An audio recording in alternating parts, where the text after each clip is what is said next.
All right, can you guys hear me out there? All right. This show is brought to you by. It's brought to you by justinform.com. Hope you can hear me. justinform.com, y'all. How y'all doing? Go to justinform.com. Become a member of a social media site that doesn't steal your data.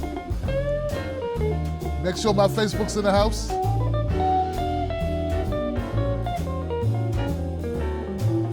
Hey, Lisa Dorr, Helen Ford, Ginger Liberty, Patricia Gardner, Michael Rudnick, Lee Cox, Bob for Kids, Truth Freeze, Fred Lexo. If you're in the house, post something so I can shout you out. Daniel Espana, Dwarf Bagina, Truth Can't Be Silenced, my man, holding it down, Dave, Chris Collins, Frederick Murphy, Curry Holder, Kathy Looney. Nothing loony about you, Kathy. All right, guys, share this on your social media websites. Let's do it. That's it. That's all. All right, people, how you doing? My name is Tim Black.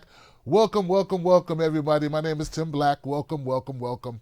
And we are in the house to talk about what just happened on CNN's Town Hall event. We, as if you were working, if you were out, you were unable to watch the CNN Town Hall event that featured 3 Democratic contenders for the nomination for the 2020 presidential nomination for the Democratic Party. Well, I'm here to bring you up to speed on what you missed. Right now, and I want to be very transparent and say, Peter Buttigieg,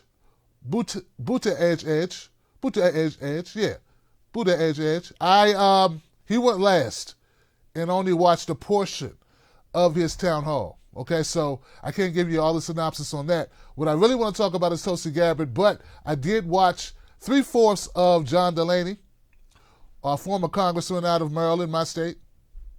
And then I did watch some of Peter Buttigieg. So I'll be able to give you that. And I watched the entirety of the Tulsi Gabbard town hall. So let me just make sure we're all good to go here, because I got a couple of things we want to do to make this great.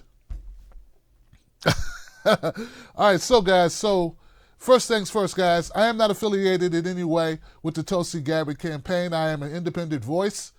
I have spoken with some people on her campaign, but I'm not affiliated with it. I don't work with them. This is all independent voice. I think it's important to be unbiased when it comes to giving information. If you are affiliated or directly connected with the campaign, you probably should disclose that, and people know where you're coming from. So that's where I'm coming from. I think it's important to note that, okay? Though I'm a big fan of her politics, I will call it as I see it. And if I'm going to ask you to donate money, or if I'm going to ask you to canvass, and God forbid, if I ask you to actually go out and vote for somebody, it should be done for me not being an operative of that candidate's campaign. I think you would agree.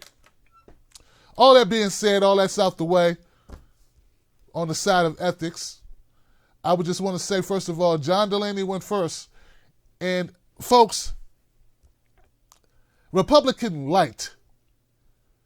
John Delaney is what I would consider a Republican back in the day when Republicans weren't so Republican. You understand what I'm saying? There was such a time when there was a blend of Republican that wasn't such a Republican, like it wasn't wasn't quite so Republican. What I mean is, they believed, of course, they supported the military, but they also had some social programs that they thought were good for people, and they would support that to a certain extent. Republicans have only recently become there's been such a great divide between what Republicans are now and what they used to be. So, to me, John Delaney, though he is a Democrat, he could run very comfortably in the Republican Party. Other than the fact he's pro-choice. That's the only issue I think that I could point really to him and say, hey, well, okay, that's Democratic kind of tendency. But there's nothing else about John Delaney that would lead me to believe that he is a progressive. He is the most centrist of centrist. In fact, as I was watching him, all I kept thinking was John Kasich.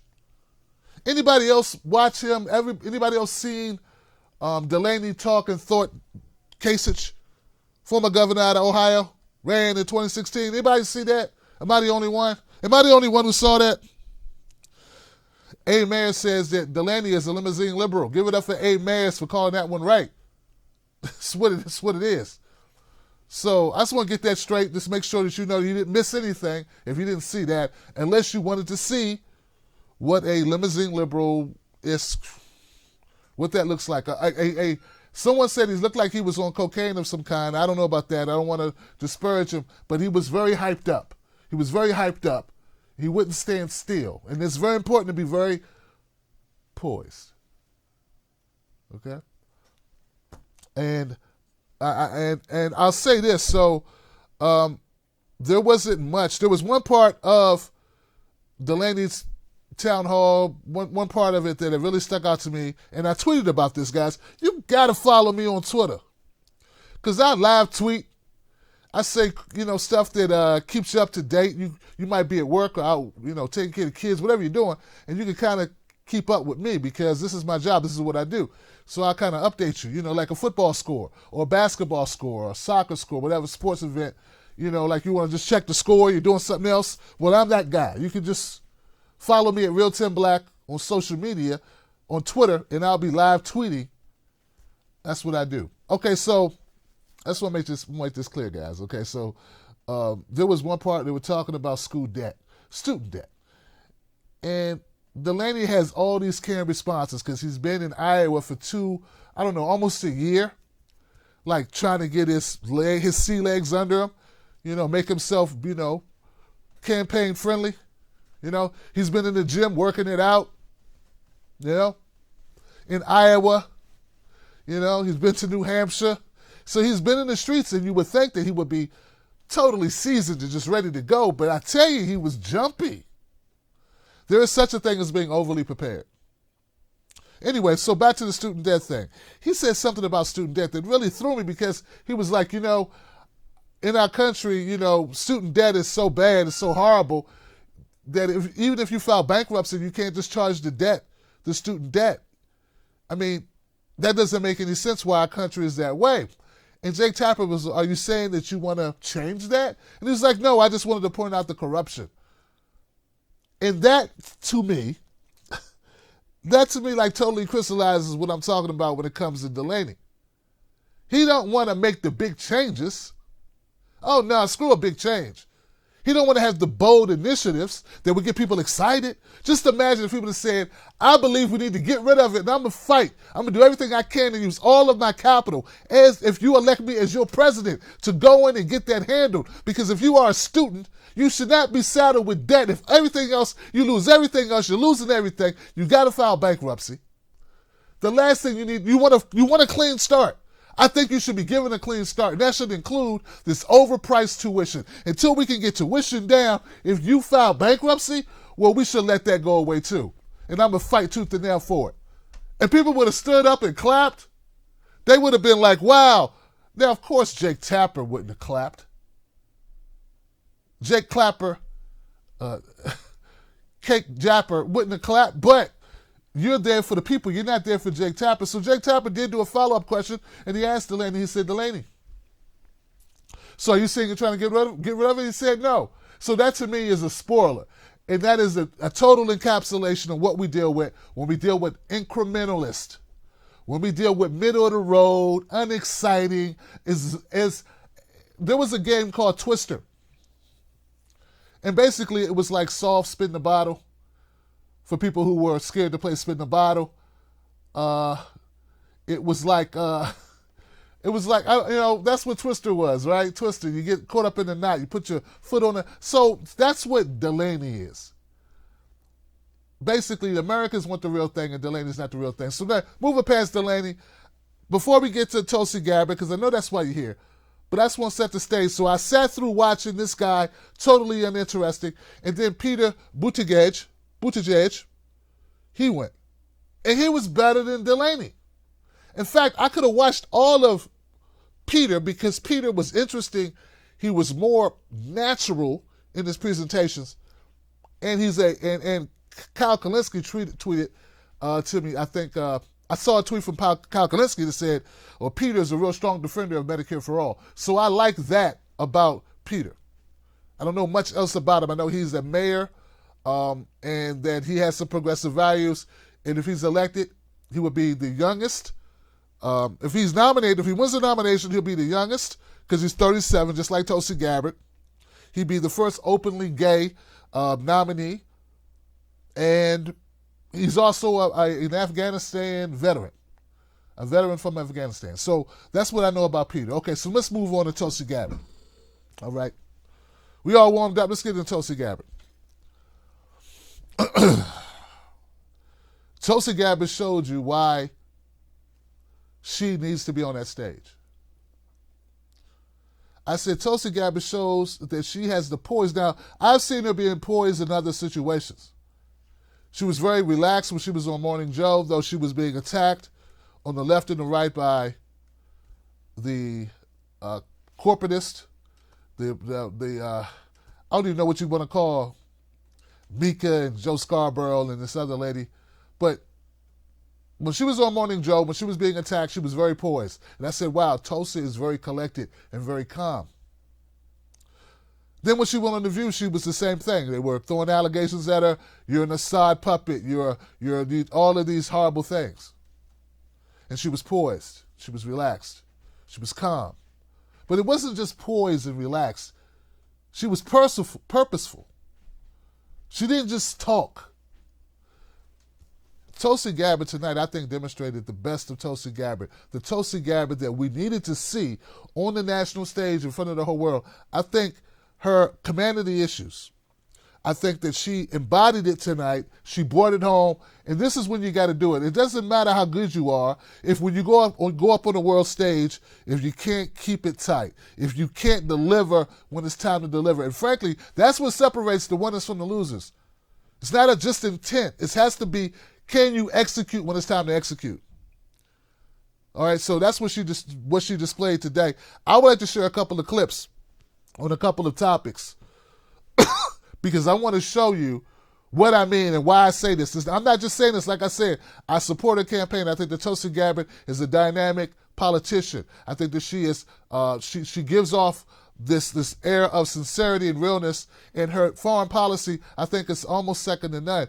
I would just like to submit to you that we're going to call it as we see it, and we're going to see this together. So let's run this clip. I got a couple clips I'd like to share.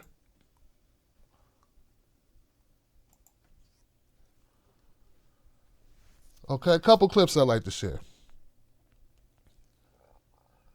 First clip I'd like to share with you is Tulsi Gabbard being asked about socialism. Let's get back to the audience. I want to go now to Joseph Jaffe, a marketing consultant from Connecticut. Joseph, to the audience, I want to... Okay, so let me back this up. This is going to be a question about socialism, and we're going to see how she responds to the charges of socialism and how that's going to be a pivotal moment. That's what the caller thinks, or that's what the questionnaire thinks, the person in the town hall here. So here we go. Tulsi Gabbard on the subject of socialism. Let's get back to the audience. I want to go now to Joseph Jaffe, a marketing consultant from Connecticut. Joseph, aloha. Hello, and thank you for taking my question. I believe the 2020 general election is going to be a single issue vote, and that single issue is going to be socialism.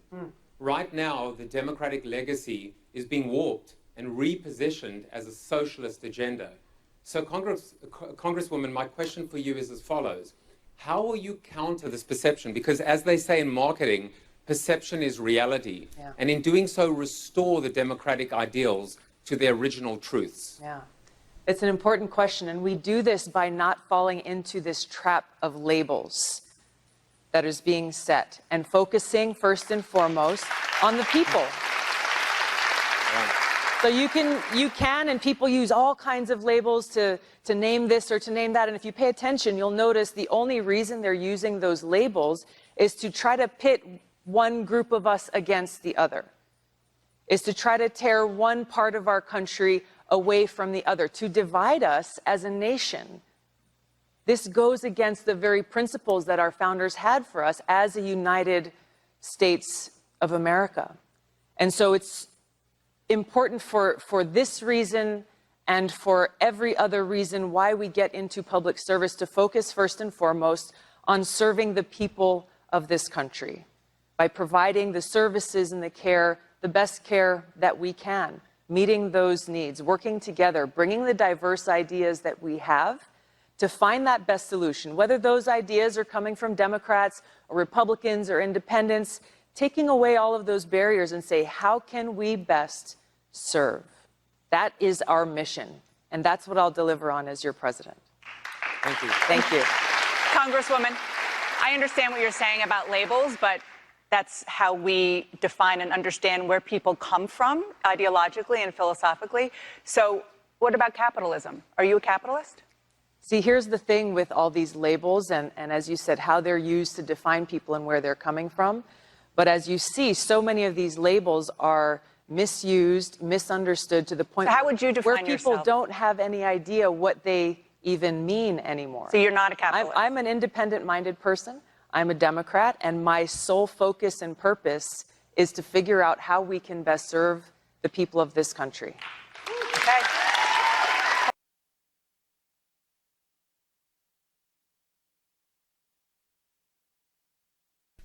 All right, so I like that response from Tulsi Gabbard on those issues about socialism and how she would deal with it with Trump. And I think she's absolutely right. I think some other people feel that she's spot on as well when to say, you know, these labels that they try to throw on us, these are just ways to divide us. And once you raise your hand and say, well, I'm a progressive, well, that puts you over here. And now the conservative person goes, well, I don't need to hear you because I don't like progressives. Even if that idea what a progressive is something totally different than what you actually are. And I'm always reminded by a saying that Chris Rock said, well, you know, nobody's just one thing. You may think you are, but you're not just one thing, right? Like, you may be progressive on some things, and other things you may be conservative. Other things you may be moderate. You may be liberal. So we are more than just our labels, right? So I think it's important, and all labels come with stereotypes. So I like her response on that. I think that played very well with the audiences in the town hall, but not only them, because when you're in a setting like this, you're not just talking to the people in the town hall event, are you? You're talking to people at home. You're not just talking to the people at home that are watching, you're talking to all the people that will cover this. And speaking of coverage, I didn't see a whole lot of people tweeting about Tulsi Gabbard. I could be tripping, but I didn't see a whole lot of activity. I saw like Jordan Sheridan, myself, Kyle Kalinske. I think I saw Katie Halper, maybe. Was that Katie Halper I saw? There wasn't a lot of activity. Now, I wasn't watching, you know, I'm watching and I'm tweeting and I'm posting videos because that's what I do. So I wasn't watching everything. But like I said, I didn't see the big blue checkmark crowd like coming over the hill with a lot of like hard-hitting punditry, commentary, and analysis like they would have if there was, say, a Kamala Harris or, say, a Joe Biden on the stage. So basically what I'm saying is they're discounting Tulsi Gabbard once again. Covering her town hall event is a way to shed light on her campaign. And they're making sure not to do that. Okay, so that was a socialism comment. And there were a couple other ones. Let's go to a couple others. Let's see here. Okay. Check this out. Now, Musician and software engineer, right? let me pause right here. Now, the next clip is going to be about the LGBTQ issue. Where that you know, many of you are aware of that there were questions about LGBTQ and Tulsi Gabbard's past regards to it, her stance on gay marriage. So let's hear that response. Musician and software engineer right here in Austin. Thank you. Can you convince me that your prior positions on gay rights have truly changed? I'm especially concerned about your previous support of conversion therapy, which I find really, really repulsive. And I'd like to understand what caused you to reevaluate your positions and change them. Thank you for your question.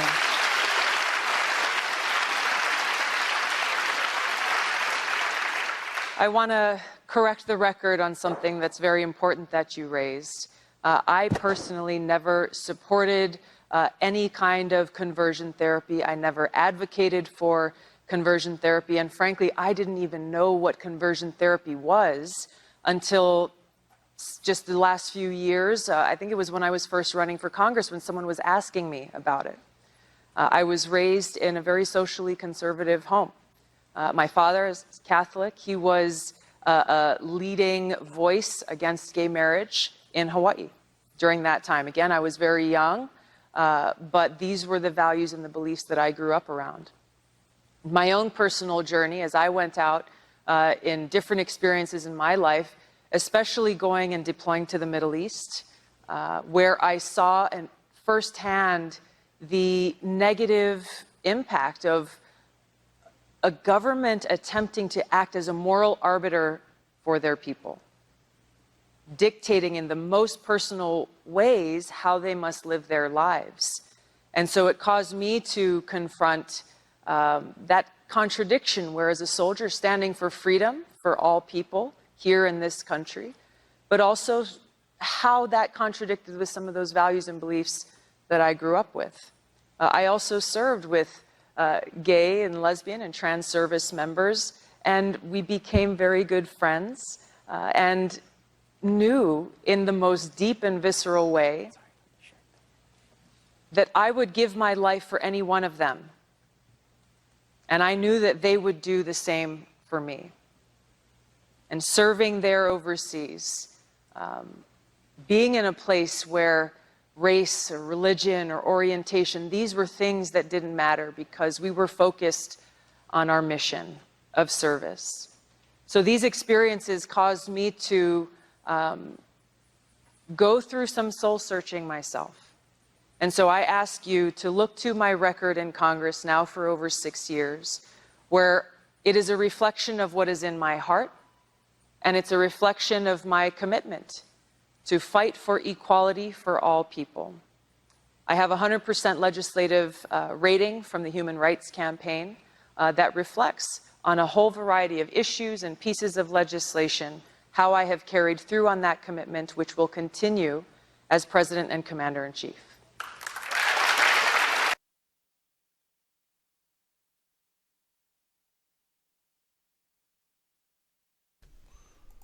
Okay. All right. So first thing I noticed about this question was, this is a setup question. Yeah, I don't think that this gentleman, how can I say this? I think it's very ironic that he would ask this question.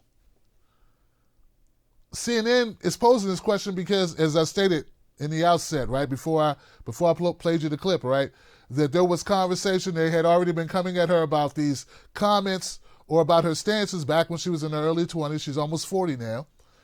When she still lived with her parents, and her dad is a Catholic, and he was a politician, and he was against gay marriage, and he had an organization, and she worked in that organization for some time before she left home. They're holding her accountable for how she felt when she was 20. So that's why they asked her the question.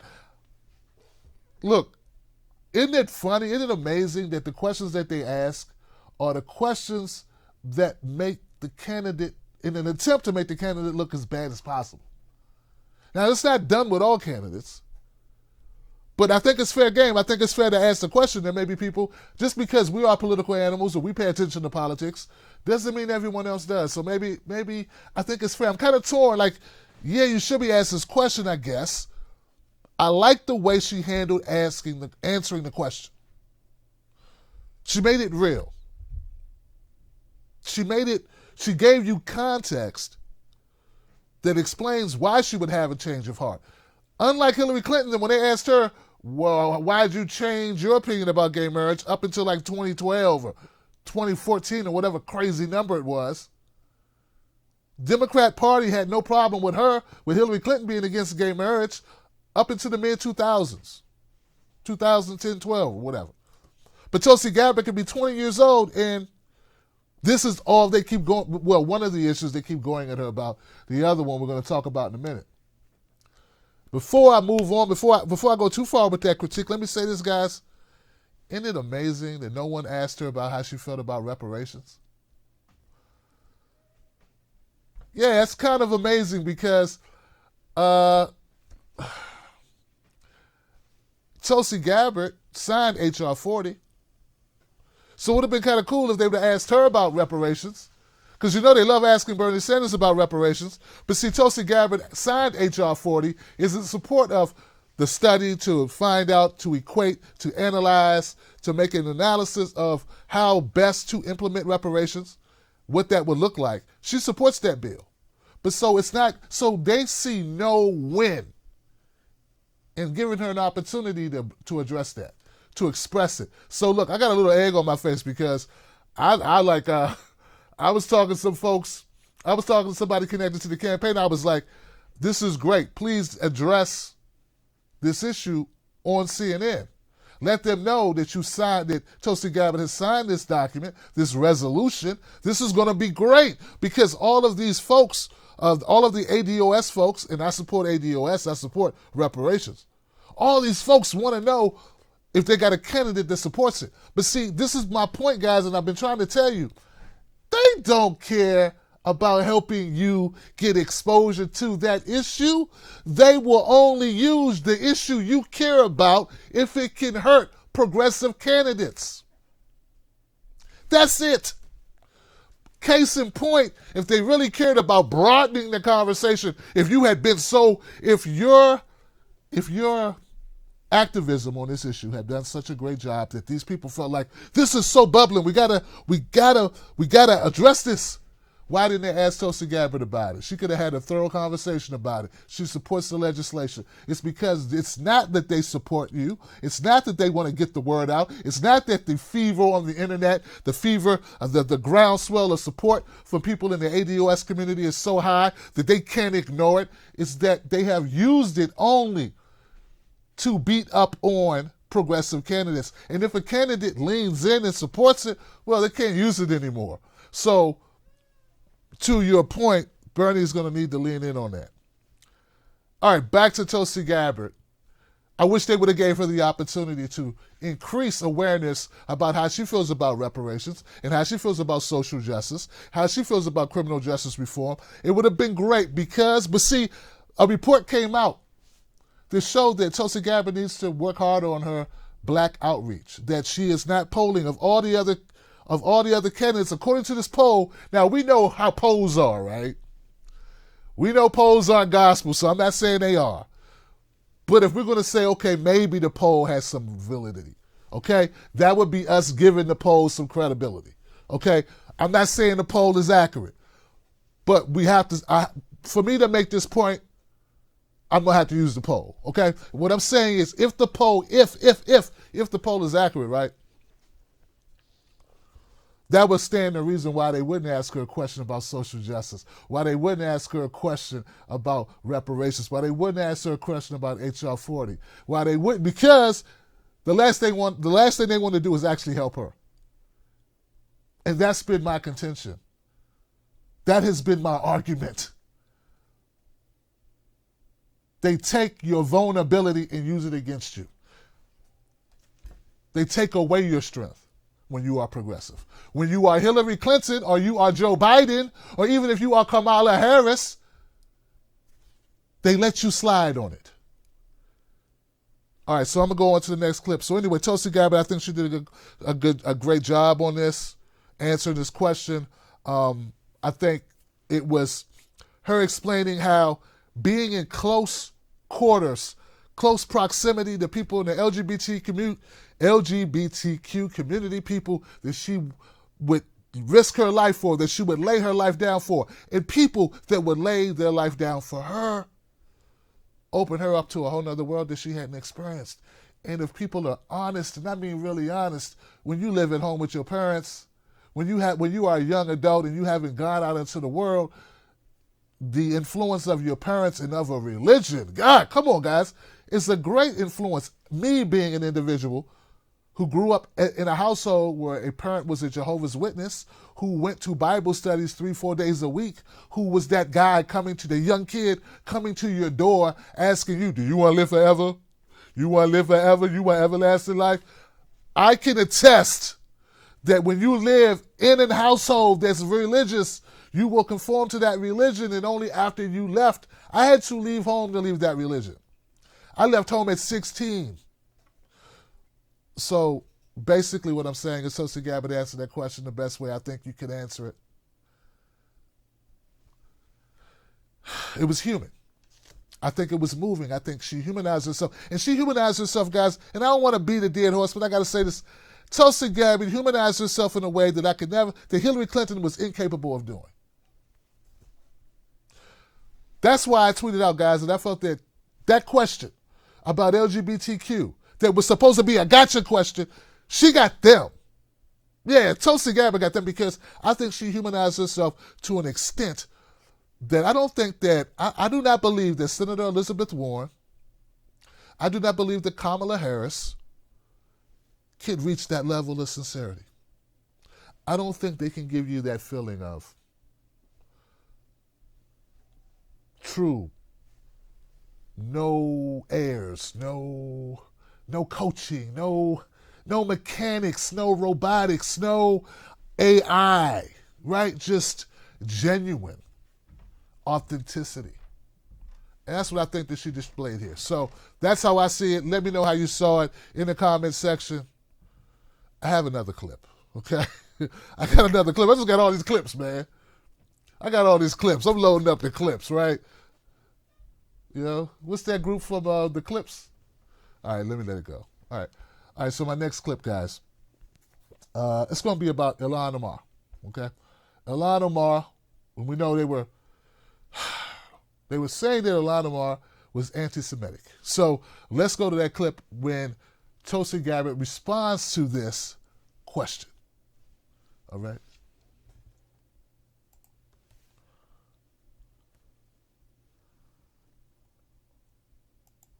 You voted this past week to condemn anti-Semitism and other forms of hate. And this vote, of course, came after your fellow Democratic Congresswoman Ilhan Omar suggested that support for Israel in Congress is, quote, all about the Benjamins, and criticized lawmakers just this past week for supporting Israel as potentially having, quote, allegiance to a foreign country. What do you think about these statements, and do you think this is anti-Semitic?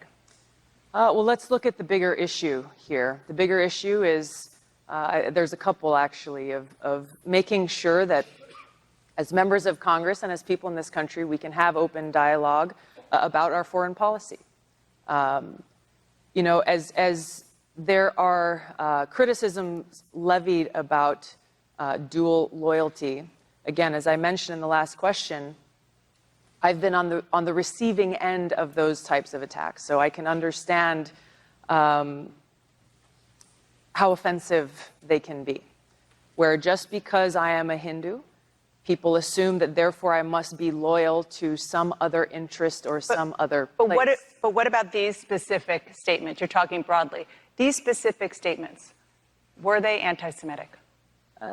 There are people who have expressed their offense at these statements. I think that what Congresswoman Omar was trying to get at was a deeper issue related to our foreign policy. And I think there's an important discussion that we have to be able to have openly, even though we may end up disagreeing at the end of it, that we've got to be able to have that openness to have the conversation. But you're not willing to go as far as saying it's anti-Semitic. Is what she was trying to bring up was something that was a deeper issue. Okay. And I don't believe that her intent was to cause any offense to anyone. Okay, let's get back to the audience.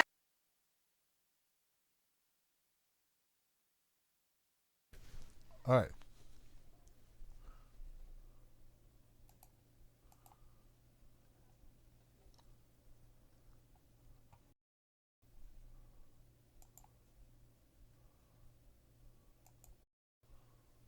All right. I don't know what happened there. I don't know what happened there, but I hope that you guys are back. It looks like I'm streaming. I'm just going to have to go with this. All right. So what'd you think about that? What'd you think about it? All right, so I want to address this. I want to come very direct on here. Let me see. Some people said on Twitter to me, because I thought that Tulsi Gabbard did a good job with that. They said, Tim, I don't think that Tulsi Gabbard was direct enough. I think she should have said, no, hell no, Ilhan Omar is not anti-Semitic. And nothing that she said was anti-Semitic at all. This is all BS. This is all trumped up charges in order to slam my Muslim sister. And when I stand for it, and I'm going to stand behind her and support her, you better believe it, because this is a travesty that this is what it's come to. They have nothing else. They use her skin color. She's a black Muslim woman, and they're using that against her to paint her as if she's anti-Semitic. And she should have said that, Tim Black. She could have said that. But Tulsi Gabbard is a politician, and we're not politicians, are we? That's maybe what I would say if you were my friend and someone said, hey, I've known you for 20 years and I know you not to be a thief. And someone says, hey, do you think this person's a thief? And I say no. But if you're a politician and you want, how can you attest to what someone's thoughts are? It's an opinion.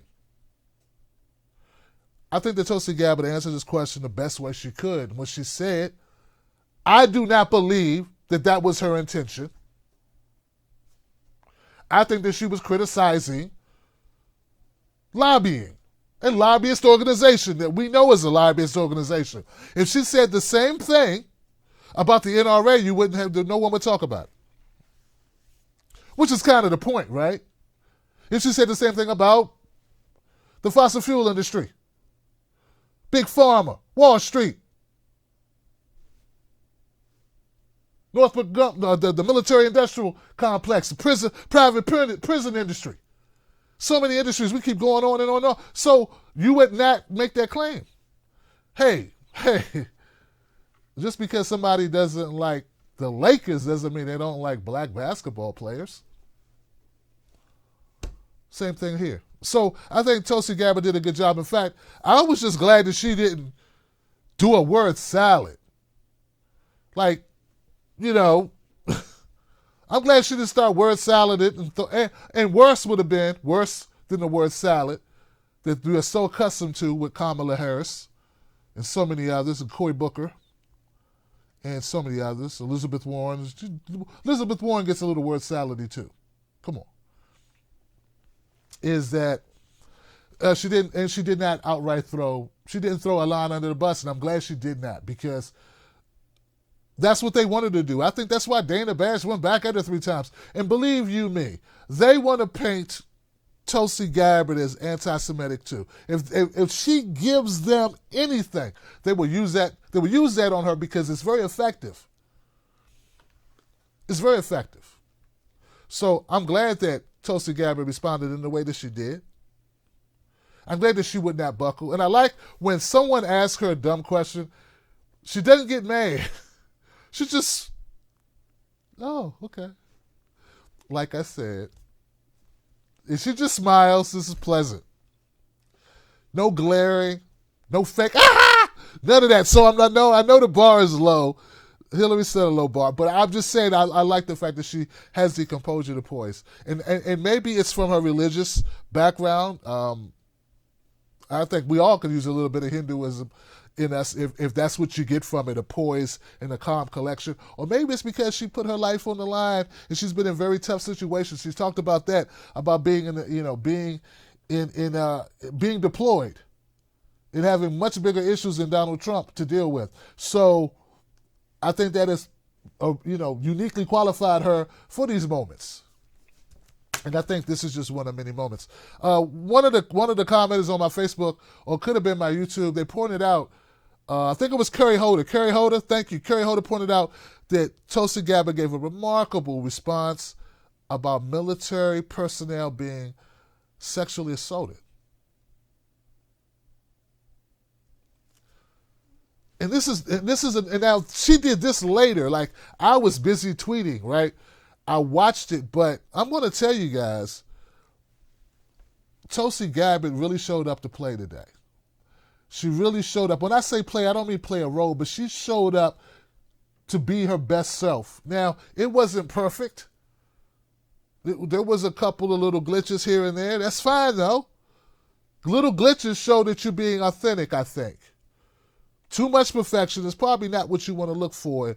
And you shouldn't have been given the questions beforehand.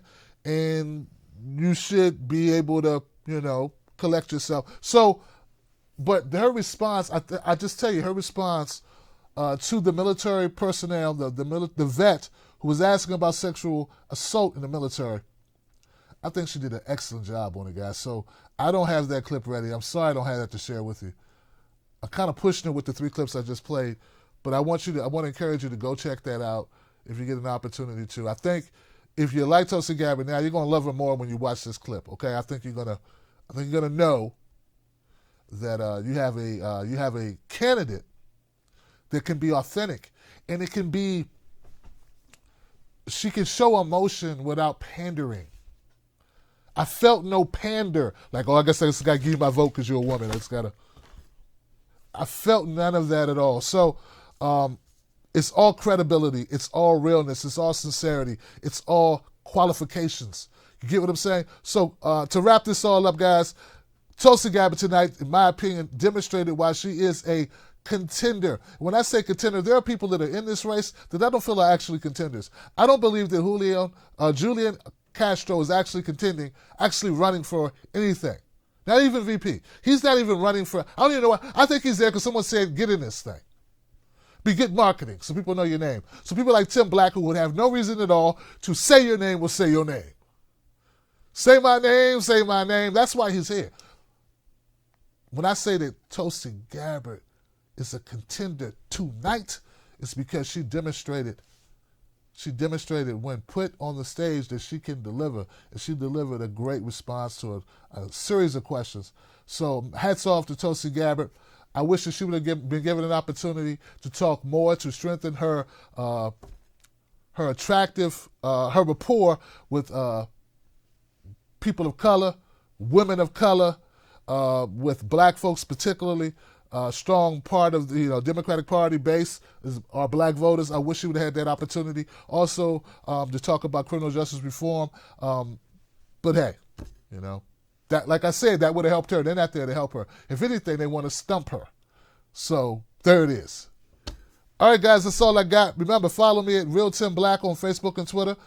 I tweet real time on issues like this or events like this. If you're on YouTube right now, you're watching this on YouTube, please, guys, subscribe to the channel. Remember, I am in no way connected to any political campaign.